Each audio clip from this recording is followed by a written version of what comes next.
Yung helmet na gagawing bumblebee. So yan, nabili natin to sa sa TikTok. Yan. So okay naman siya, kapal naman siya, safe naman siya. Yan, ito yung gagawin natin, bumblebee. Ito guys, gumawa ako ng pangani bumblebee. Ano ito, yung wala mo ano to, plastic na parang styro ito. Pero hindi siya styro kasi hindi siya nasusunog pag nilalagyan mo ng rugby.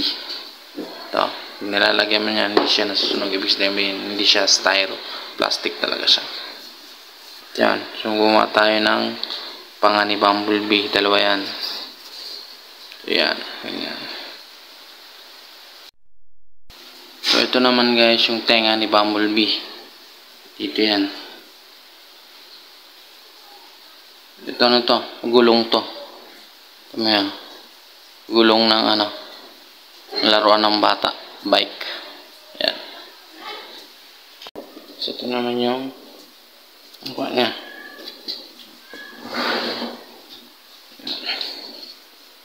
So yun yung magiging mukha niya.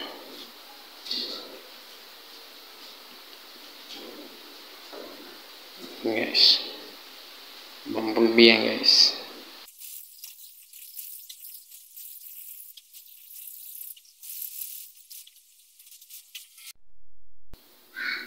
So yun guys, dikit ko na yung tenga niya. Dito yan sa may mata niya. Ito, dikit ko na rin. Dito natin ilalagay yung tenga niya.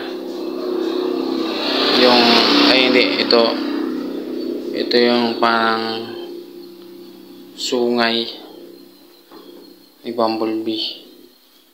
So ito, didikit pa natin to sa mukha niya. Ganyan. Okay. So yun guys, ito na yung natin, bumblebee natin. Mamasilya na natin para hindi na tumuklap yung mga mamasilya natin. So ito yung gamit natin epoxy.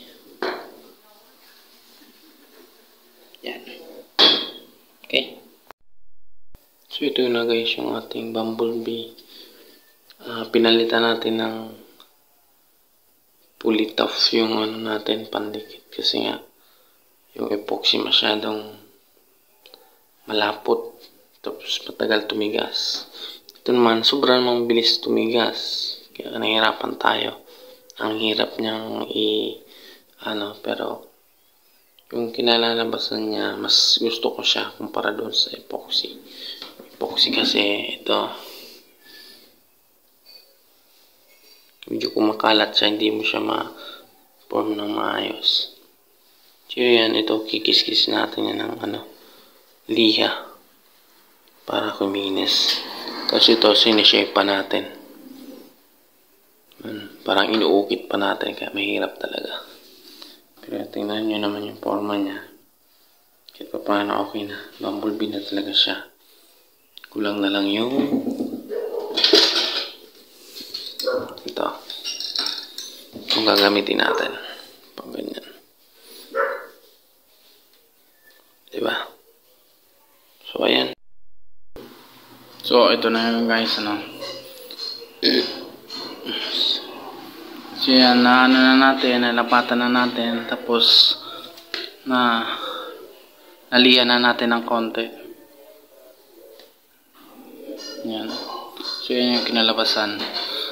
Yung na lang, yung sungay na lang may bumblebee yung kailangan nating tapusin. Tapos, marami, medyo patahan natin ng para minis pa. Tapos, pwede na natin siyang pinturahan. Tinanggalan natin yung dito. Tapos, napakinis na natin siya. Nakabit na rin natin yung lahat ng niya. Kulang na lang, alin na lang natin to. Lilinisin na lang natin ng para mawala yung alikabok. Tapos, lalagyan natin ulit ng para pipinturahan na natin. Yan na yung itsura ni bumblebee.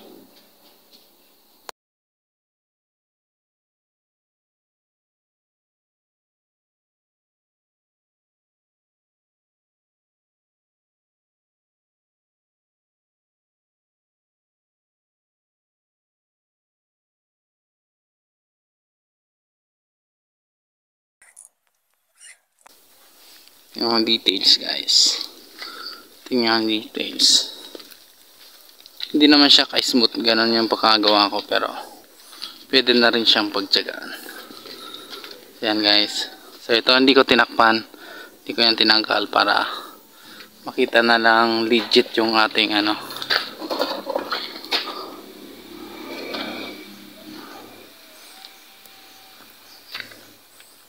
Okay.